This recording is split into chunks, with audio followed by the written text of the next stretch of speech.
hapon po, SM Baliwag. Maraming salamat po for having me here. And of course, maraming salamat din po sa lahat ng pumunta ngayon. To all our press, sa mga honor fans, thank you so much for having me here. And of course, I also want to say congratulations to my honor family.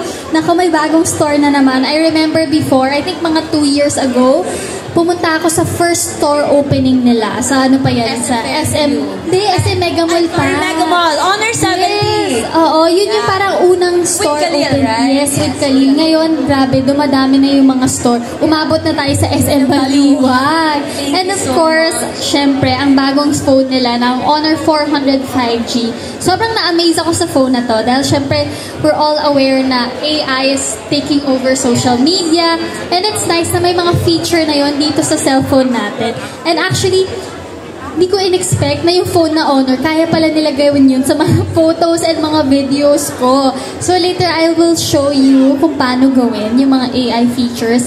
And to those who are following me on Instagram, actually, nagbigay na ako ng mga sneak peek. Nag-post na rin ako ng mga pwedeng i-offer ng Honor 400 5G natin.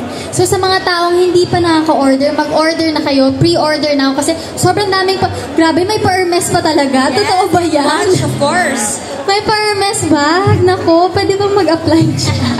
Hindi, bigay na natin sa mga taong gusto mag-pre-order. But again, thank you so much for having me here. Congratulations to my Honor family. And I'm glad to be part of this event. And ayan, papakita ko na ba? Paano na ba gawin to? Speaking of AI, ano yung favorite feature mo ng Honor 405? Yung favorite feature ko is from an old photo. Pwede mo siyang gawing live video. Stellar AI image to video. Yes, AI image to video. So actually, meron akong... You wanna share? Yes, i-share ko sa inyo. Kita niyo naman lahat dito, diba? Ayan. She'll share muna how it does. So, papakita ko muna yung yung photo na gagawin nating live video. Sa mga nakakaalala ng naging meme ko, nung kakalabas ko lang ng PBB. Ayan, diba? Yung kasama ko si AC, yung OA, tsaka yung nonchalant na yan. O, ayan. Photo to This is a photo, pero kaya ko tong gawing video. Pero huwag kayong matatawa. Nakita ko na yung video na to. Yung itsura ni AC. Na earlier. So I tried earlier. Pwede ba ito, Lance? Ayan. So, this is the photo. And I will make it into a video. Okay, ang dami kong selfie. So, punta lang po tayo sa gallery. O, diba? And then, ayan. There. Kailangan, sorry, bago pala natin gawin to, kailangan may wifi po tayo para ma-download lahat. So anyway, punta po tayo sa gallery and then you will see the create. Ayan. Agree. And then we go to image to video. Ay, teka, hindi tayo nakakonect sa internet. Kaya na nga sinasabi ko Pero since we tried it earlier, can you show na lang the result? So anyway, punta lang kayo sa image to video and then you just tap that photo and it will end up being like this. There we go. Ayan, naging video na bigla. Ayan, si AC, So what can you say about the result of the AI image to video? Is it like kamukha nyo pa rin, tas gumagalaw? Oo, kamukha ko pa rin. Ayan mo, pati nga si AC. Naging ganyan.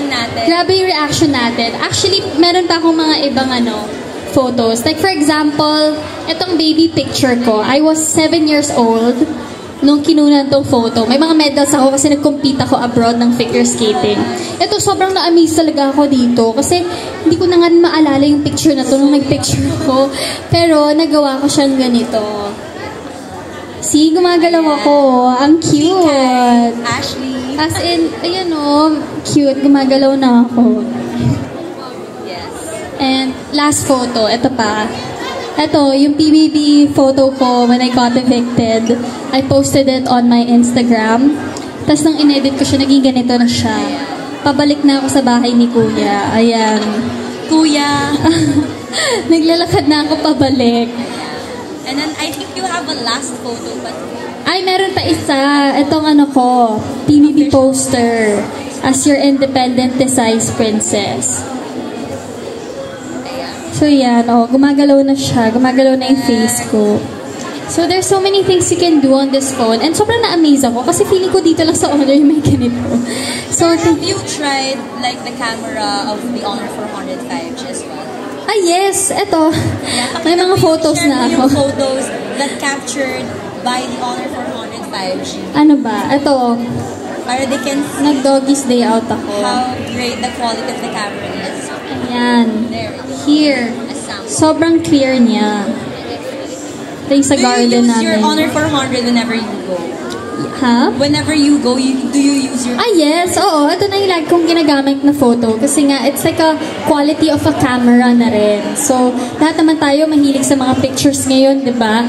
So, with Honor, talagang... Tsaka yung ano niya, yung contrast photo, like, it's so crisp. As in, hindi mo na kailangan i-sharpen yung mga photos kasi good quality siya. Especially when you post it on your social media accounts, talagang good quality na siya. Kaya Parang no need to edit. You just yes, tama yan. I never edited my phone sa Honor unless yung mga AI feature.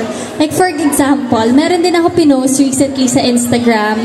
your dog. Yes! So ito yung original photo niya. Medyo nakakatawa lang na napunta na siya sa bed. Ayan. So this is the photo. Ayan. This is Yoda, my dog. Yan. Dito talaga siya. Yan ako. And then, I took a photo of my bedroom. This is my bedroom. Tapos na-transfer ko si Yoda dyan. Ko siya. So, ang ginamit ni Ashley dito is the AI cutout. Yes. So, kinat-out niya si Yoda. Kinat-out ko si Yoda, And then, tapos dinala nilagay niya ko sa siya room. dyan. Ayan. So, Yeah. mukhang nandun na si Yoda sa room. Yes. Na-snap. From dito, na-transfer ko siya doon. Ayan. There we go. So Thank many you so features. much, Ashley. So, Thank you po. lastly, saan kanila pwedeng abangan? And you can also, ano masasabi mo lastly for the Honor 400 5G? Is it like using it daily? How easier to use the Honor phone? Ayan po, for the Honor 400 5G, I'm sure lahat naman tayo were always on our phone, social media. Sobrang laking tulong talaga ng Honor 500 kasi it makes my life easier. It's so easy to use. Alam ko yung mga ibang tao dyan nahihirapan pa sa mga Android phones or ang dami kasing kailangan. But with Honor, it's so easy to learn about it. So many good features. And talagang it's a good quality cell phone na pwede natin gamitin sa mga adventures, for photography, for videos, or for even, contacting the person you love.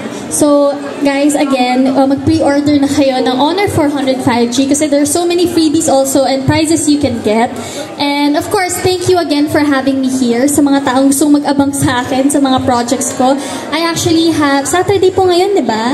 Ayan, ngayon tonight, meron po akong magpakailanman episode sa GMA, 8:15 PM. Kasama ko po dito si Miss Ami Austria. Panoorin niyo po na yun. Pumuna niyo yun bago niyo panood yung eviction night. Kasi after ng magpakailanman, PBB naman. And it's the last eviction night tonight.